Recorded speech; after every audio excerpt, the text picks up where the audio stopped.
botte sferrate con lo sguardo, si perdono nel dolore silenzioso di un'anima tumefatta, che allo specchio scorge un sentimento deturpato dallo svilimento, un amore malato, fatto di gesti innaturali e crudeli in cui perfino le parole cedono al fascino perverso del mi appartieni e trascurano il riverente ti amo. Volti di donna sfigurati, segnati nel profondo, i cui anfratti si tingono di rosso e odorano di sangue in meno di niente. Il filo sottile tra la vita e la morte si spezza e le donne smettono di parlare per sempre. A sopravvivere il loro sorriso, stampato tra le pieghe della bocca e affidato al compagno ideale, quello di 1000 avventure, sempre pronto ad offrire loro un'altra chance.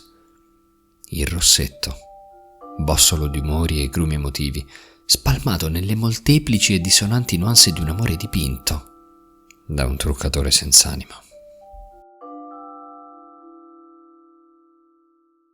E mentre le storie delle vittime si affacciano tra le pagine di cronaca nera e i loro nomi si confondono tra le righe stagne, il rossetto le racconta in una palette di sfumature dal colore della passione e del sopruso.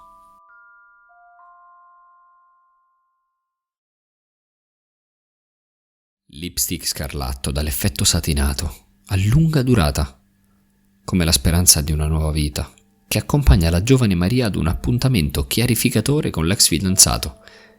Le aveva dipinte altre volte di quel colore le labbra, per nascondere una relazione violenta e fingere una vita di luminosa allegria. Maria non ha più usato quella gradazione e neanche il rossetto. È stata freddata da 5 colpi di pistola da chi aveva detto di amarla. Per Alexandra un finish perfettamente opaco, dal colore intenso e corposo che protegga la sua bocca, e non solo. Rosso magenta che l'aiuti a non pensare all'uomo sposato qualche anno prima e dal quale aveva deciso di separarsi. Una scelta pagata con una furia cieca. 12 coltellate, di cui una sul collo, quella fatale. Rossetto carminio volumizzante quello di Mayla, per dare animo ad una vita avara di cose belle e camuffare la natura di un marito che, talvolta, sfida la legge per tentata estorsione e, per ultimo, i precetti umani, col massacro a morte della compagna.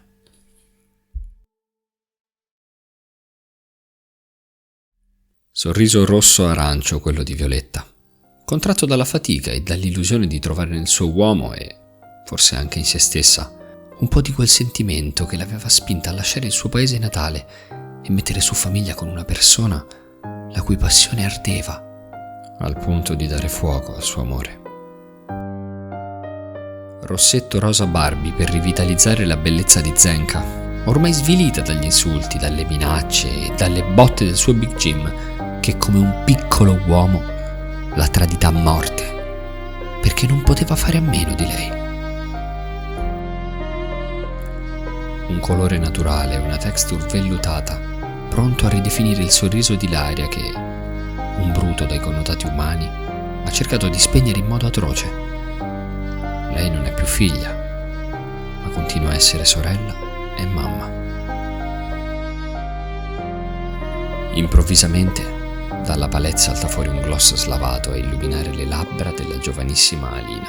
Lei, vittima della crudeltà e dell'ingiustizia umana, che dopo 35 anni non è ancora riuscita a sacrificare un omicida allo sconforto collettivo e ai suoi affetti più cari.